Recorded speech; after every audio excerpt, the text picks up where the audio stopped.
هذا بلاغ للناس ولينذروا به وليعلموا انما هو اله واحد وليذكر اولو الالباب. هذا بلاغ للناس، یہ قرآن پیغام ہے لوگوں کے لیے، پہنچانے کا پیغام ہے لوگوں کے لیے. تفسیر جلالین ایک عجیب ترجمہ کرتا ہے. جلالین شریف کیا ترجمہ کرتا ہے؟ بہت زبردست. بعض جگہ وہ اتنا بہترین ترجمہ کرتا ہے. کہتے ہیں ھذا بلاغ، کہتے ہیں انزل لتبلیغہم، قرآن کریم تبلیغ کے لیے نازل کیا گیا. سورہ احقاف ختم ہوتا ہے تو اس پہ آخر میں کیا ہے؟ بلاغ. تو اس کا مبتدا یہاں سے آپ کو بتایا ھذا بلاغ، وہاں یہ بولو ھذا بلاغ للناس. قرآن تبلیغ کے لیے نازل کیا گیا ہے. یا ایھا الرسول بلغ ما انزل، پہنچاؤ کیا؟ ما انزل کو. تبلیغ کا ہمارا پہنچانا، اور کیا پہنچاؤ گے؟ وہ چیز متعین کی گئی ہے ما انزل. تو پہلے قرآن سیکھو پھر تبلیغ میں جاؤ. قرآن آپ نے نہیں سیکھا، آپ تبلیغ میں جاتے ہیں، تبلیغ کا ہمارا پہنچانا، تو آپ کیا پہنچائیں گے؟ 6 پوائنٹس، 6 نمبر.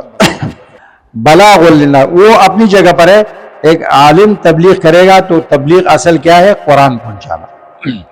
حدیث میں کیا ہے؟ بلغوا عنی ولو آیا. تو آیت کس چیز کا ہوتا ہے؟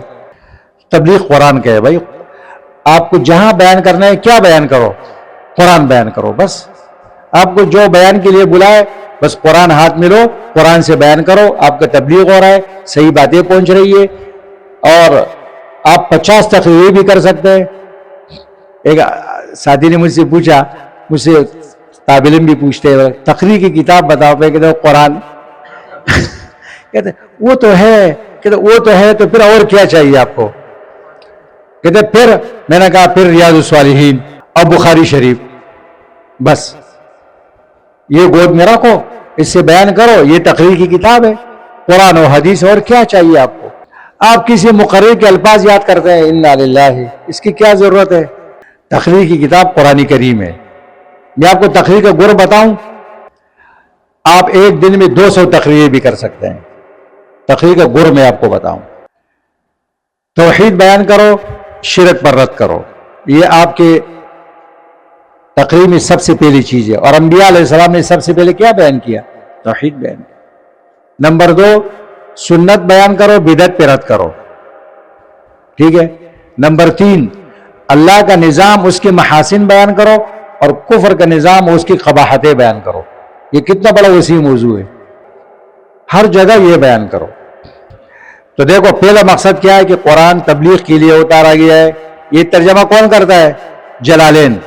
انزل لتبلیغہم. نمبر 2، ولینذروا بہ، تاکہ اس کے ذریعے لوگوں کو ڈرایا جائے اللہ کے عذاب سے. نمبر 3، ولیعلموا انما هو الہ واحد، تاکہ لوگ جان لیں، عقیدہ رکھے کہ الہ ایک ہے. توحید بیان کرنے کے لیے قرآن نازل کیا گیا.